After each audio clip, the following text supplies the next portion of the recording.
Welcome to iDream media. So మోకాల నొప్పులు సమస్య చాలా మందిని వేధిస్తూ ఉన్న సమస్య.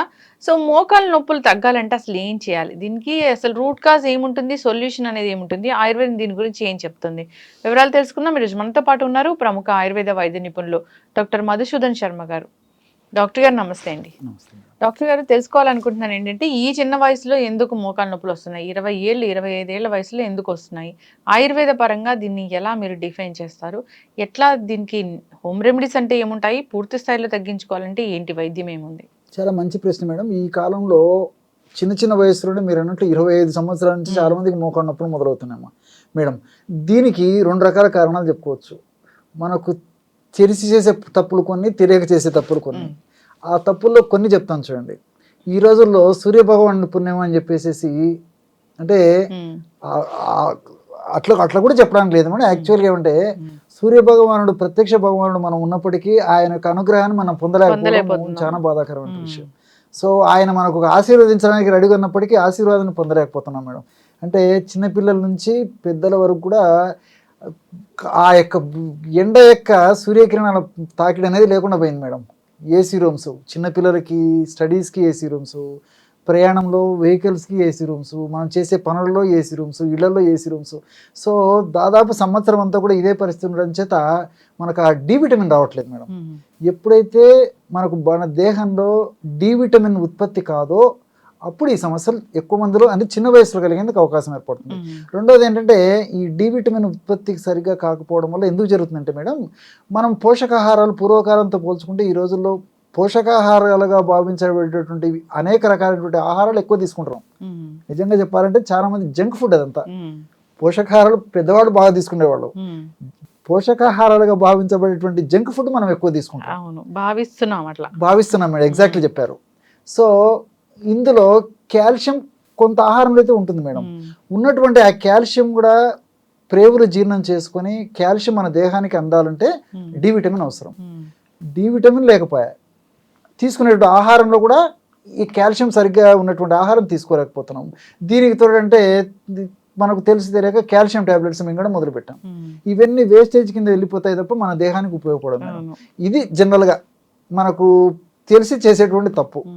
తెలియక చేసేటువంటి తప్పు ఏంటంటే విపరీతమైన ఆహారం తీసుకోవడము, సరిగా వేళకి రెస్ట్ తీసుకోకపోవడము, అదేవిధంగా fast foods, junk foods, bakery foods, ice creams, cool drinks, ఇలాంటి పదార్థాలు ఎక్కువగా తీసుకుంటుండడము, తర్వాత ఈ మానసిక ఒత్తిడి, ఇలాంటి అనేక రకాలైన కారణాలు, కొన్ని వ్యాధులకి కారణభూతంగా ఉండేటువంటి అంశాలు. అంటే కొన్ని వ్యాధులకు కొన్ని రకాల మందులు తప్పని పరిస్థితుల్లో వాడుకోవాల్సి వస్తుంది మనం. వీటి వల్ల వెయిట్ పెరగడము, వెయిట్ వల్ల మోకాళ్ళ నొప్పులు రావడము, ఇలాంటి సమస్యలు కలుగుతుంటాయి. ఇలా మల్టిపుల్ ప్రాబ్లమ్స్ మేడం. సో అనేక రకాలైన కారణాల వల్ల ఈ మోకాళ్ళ నొప్పులు ఇది సమస్య వస్తుంటుంది మేడం. ఈ మోకాళ్ళ నొప్పులకు సంబంధించి చిన్న వయసు నుంచే మనం ఈ హోమ్ రెమెడీస్ ఫాలో అయినట్లయితే భవిష్యత్తులో ఎలాంటి ఇబ్బందులు ఉండవు, దీర్ఘకాలికంగా క్వాలిటీ ఆఫ్ లైఫ్ను బాగా మెయింటైన్ చేయొచ్చు మేడం. సో ఎలాంటి మెడిసిన్స్ అంటే మేడం, ఒక హోమ్ రెమెడీ ఎంతోమంది వాడి చాలా చక్కటి ఫలితాలు పొందినటువంటి, అందరూ వాడుకోదగ్గ, అందరికీ తెలిసినటువంటిది, సులభంగా తయారు చేసుకోదగ్గ, సులభంగా వాడుకోదగ్గ, ఈజీగా దాని యొక్క బెనిఫిట్ పొందదగ్గ ఒక ఫార్ములా చెప్తాను మేడం. దీనికి వాము చూర్ణం ఒక 50 గ్రామ్స్ తీసుకోవాలి. వాము చూర్ణం, అజ్వైన్, శొంఠి చూర్ణం ఒక 50 గ్రామ్స్ తీసుకోవాలి. కరకాయ పెచ్చరేక చూర్ణము ఒక 50 గ్రామ్స్ తీసుకోవాలి. సైంధవరణము ఒక 10 to 25 గ్రామ్స్ తీసుకోవాలి. ఈ పదార్థాలన్నింటినీ బాగా కలిపేసి ఒక గాజు సీసాలో నిల్వ ఉంచుకొని రోజు ఉదయం ఆహారానికి ఒక అరగంట ముందు, రాత్రి ఆహారానికి ఒక అరగంట ముందు మేడం ఒక 100 ml వాటర్, గోరువెచ్చని నీళ్ళు అయితే మంచిది, ఒక ½ టీ స్పూన్ అంటే round about 2.5 grams to 3 grams అందులో వేసేసుకొని తీసుకోవడం వల్ల, అందులో కలిపేసేసి ఆ పానీయాన్ని సేవించాలి మేడం. ఇట్లా రెగ్యులర్గా ఈ యొక్క ఔషధం వాడుకోవడం వల్ల ఈ మోకాళ్ళ నొప్పుల సమస్య తగ్గిపోతుంది. భవిష్యత్తులో ఈ సమస్య వల్ల ఇతర ఉపద్రవాలు రాకుండా ఉంటాయి. ఈ యొక్క ఔషధము కేవలం మోకాళ్ళ నొప్పులే సమస్యకే కాకుండా పరోక్షంగా కూడా మల్టిపుల్ బెనిఫిట్స్ ఉంటాయి మేడం. అంటే వెయిట్ లాస్ అయ్యేందుకు కూడా ఇది పరోక్షంగా ఉపయోగపడుతుంది. అంతేకాకుండా బెస్ట్ ఆక్సిడెంట్గా ఉపయోగపడుతుంది మేడం. అంటే యాంటీ ఆక్సిడెంట్ అంటే శరీరం జబ్బుల బారి నుంచి కాపాడేందుకు ఉపయోగపడేటువంటి అంశాలు ఏవైతే పదార్థాలు ఉన్నాయో దాన్ని యాంటీ ఆక్సిడెంట్గా ఉంటారు అనమాట. అదేవిధంగా రోగ నిరోధక శక్తిని పెంచేందుకు ఇది ఉపయోగపడుతుంది.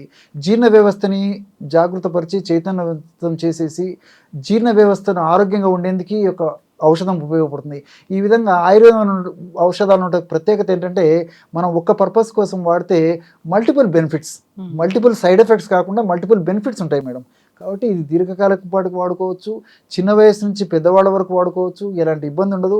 చాలా వరకు ఈ మందులు వాడుకోవడం వల్ల ఆధునిక కృత్రిమ రసాయన ఔషధాల వాడకం చాలా వరకు తగ్గించుకోవచ్చు. ఓకే. అయితే డాక్టర్ గారు మోకాల నొప్పులు వచ్చాయి అంటే పై పూతగా ఏమైనా వాడుకోవచ్చా అండి? చాలా మంచి ప్రశ్న మేడం. సర్వసాధారణంగా కొద్ది గొప్ప నొప్పులు కేవలం పైపూత మందుగా వాడుకుంటే, పైపూతగా ఔషధం వాడుకుంటే సరిపోతుంది మేడం. కడుపులో కూడా వాడుకోవాల్సిన అవసరం ఉండదు. పైపూతగా మందుగా వాడుకోవాలంటే చిన్న ఫార్ములా చెప్తాను చూడండి మేడం. దీనికి జస్ట్ ఒక కర్పూరము, ఆవాల నూనె, ఈ రెండుతో మనం ఇంట్లోనే ప్రిపేర్ చేసుకోవచ్చు. ఫర్ ఎగ్జాంపుల్ ఒక 50 grams కర్పూరం తీసుకున్నాం అనుకోండి, రౌండ్ అబౌట్ 1/2 kg వరకు ఆవాల నూనె, అంటే 1/2 kg అంటే 500 ml ఆవాల నూనె ఒక పాత్రలో తీసుకొని పొయ్యి మీద పెట్టేసేసి సన్న మంట మీద వేడి చేయాలి మేడం. ఆవాల నూనె పొగలు రావడం ఎప్పుడైతే మొదలవుతుందో, అంటే అది తెరలేటప్పుడు మరిగేటప్పుడు స్టార్ట్ అవుతుంది మేడం స్మోక్. ఆ పొగ రావడం మొదలైన తర్వాత దాన్ని కిందికి దించేసేయాలి. ఆ పొగ రావడం తగ్గిపోయిన తర్వాత అందులో కర్పూరం ఉంది కదా మేడం, 50 grams, అది జస్ట్ అలాగంటే పౌడర్ అయిపోతుంది. ఆ కర్పూరం అందులో కలిపేసి మూత పెట్టేసేయాలి.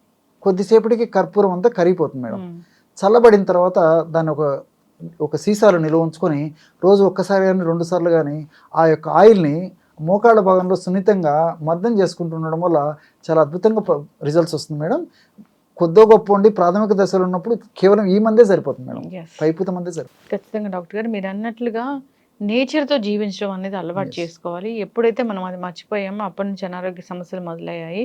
సో ఎండలో వెళ్ళడం లేదు, వాక్ చేయడం లేదు, శారీరక శ్రమ లేదు, ఉబకాయం అనేది వేధిస్తూ ఉంది, ఆ బరువు పడడం వల్ల మోకాల నొప్పులు వస్తున్నాయి, డెఫిషియన్సీస్ ఉన్నాయి, మంచి ఆహారం లేదు, జంక్ ఫుడ్ తీసుకుంటూ ఉన్నాము.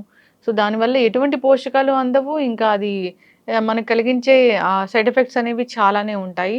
సో ఇవన్నీ కారణమవుతున్నాయి. నేచర్తో అందరూ కూడా జీవించాలని కోరుకున్నాము. ప్రకృతితో జీవించడం, ప్రకృతిలో లభించే ఆహారాలు తీసుకుంటే కనుక అస్సలు ఇమ్యూనిటీ పెరుగుతుంది, అనారోగ్య సమస్యలు రానే రావు. ఇక వచ్చాయి మీరు అన్నట్లుగా హోమ్ రెమెడీస్ ఉన్నాయి, న్యాచురల్ వేస్ ఉన్నాయి తగ్గించుకోవడానికి, రాకుండా తగ్గించుకోవడానికి ఆయుర్వేద పరంగా చాలా చక్కటి ఔషధాలే ఉన్నాయి. సో వాడుకోవాలని కోరుకుందామండి. చాలా చక్కటి ఇన్ఫర్మేషన్ డాక్టర్ గారు, ధన్యవాదాలు. నమస్తే.